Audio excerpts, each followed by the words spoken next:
Parsha Chukas, chapter 20, verse 11, Yud Aleph, says, Vayarem Moshe, then Moshe raised Es Yado, his hand, Vayach, Es Hasela, and struck the rock, Bematehu, and with his staff, Pa'amim, twice, Vayitsu'u, and there came forth Ma'im Rabim, abundant water, V'tesht ha'edah, and they drank the assembly, Uv Iram, and their animals.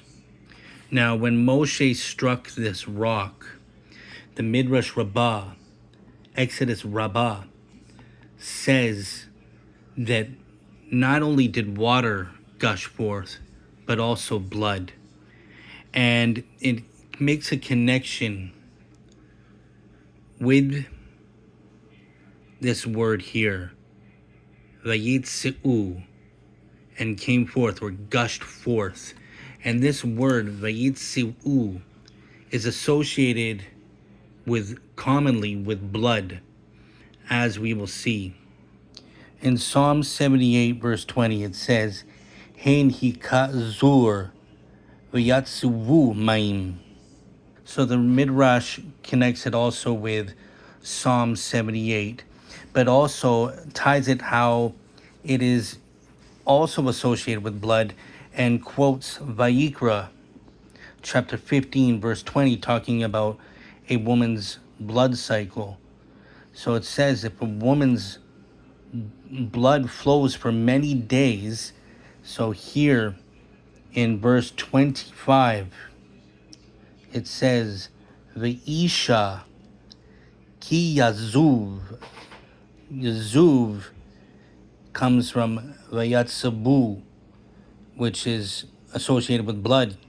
Ki yazuv zov dama yamim rabim, and gush forth. The same language, but we're talking about blood here.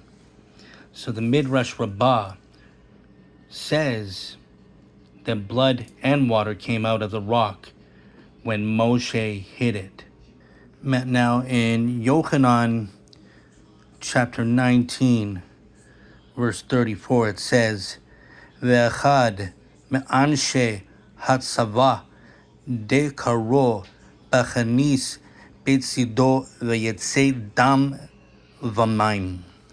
And it says here in verse 34, one of the soldiers thrust him through with a spear in his side, and blood and water came forth, or gushed forth. We see this root again here in the verse of 34. Hatzava bezido vayetze dam v'mayim. Now, Rab Shaul, in the letter of Corinthians, in chapter 10, it says, For brothers, I don't want you to miss the significance of what happened to our fathers.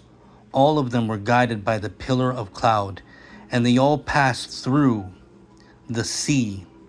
And in connection with the cloud and with the sea, they all immersed themselves into Moshe. And they all ate from the same food, from the Spirit. And they all drank the same drink from that Spirit. For they drank from a Spirit-sent rock, which followed them. And that rock was the Mashiach. And so, this is a hidden gem. What's interesting as well is the Malbim.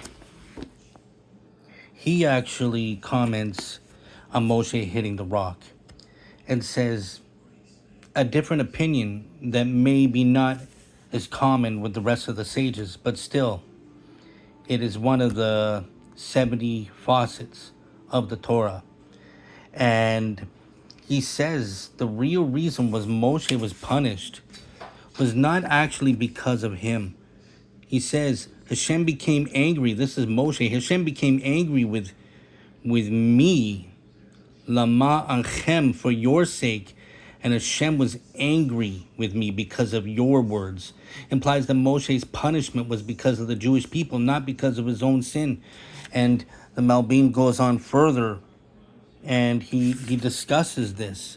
He says, this is not because, this is because basically the Zaddik, he takes responsibility for all of Klal Israel. And he goes on further in Devarim, and he talks about that Moshe, this wasn't so much a punishment for Moshe, who had done no wrong, but rather a consequence of what the nation had done. The sages taught that Moshe's death in the wilderness served as a positive purpose. It allowed the entire generation that perished in the wilderness to arise at the time of resurrection and to enter the land of Israel together with Moshe. And so he goes on and explains all this. But just an interesting view, because just like Moshe hit the rock, and as we see that Shaul ties the rock with Mashiach, who is wounded, who had blood and water come out from him. And you see, he took on the wrath, even though he didn't deserve it. He took it on for Klal Israel. And so this is just something I wanted to share. I've talked about this before, but such a great gem from Parsha Chukas. And on that note, shalom.